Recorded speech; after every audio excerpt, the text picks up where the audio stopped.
দেশের বিভিন্ন জেলায় অস্থিতিশীল পরিস্থিতির প্রতিবাদে বিক্ষোভ মিছিল করেছে যুবদল। বরিশালে বিক্ষোভ মিছিল করেছে জেলা ও মহানগর যুবদল। রংপুরে বৃষ্টিকে উপেক্ষা করে মহানগর যুবদলের বিক্ষোভ সমাবেশ অনুষ্ঠিত হয়েছে।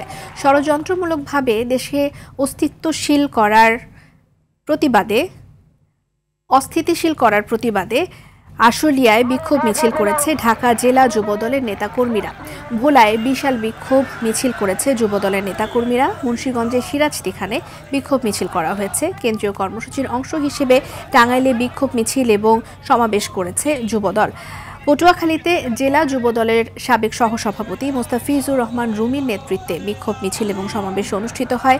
এছাড়াও পিরোজপুর, সুনামগঞ্জ, পাবনা, নওগাঁ, ঝিনাইদহ, চুয়াডাঙ্গায় বিক্ষোভ মিছিল এবং বগুড়ায় মানববন্ধন অনুষ্ঠিত হয়।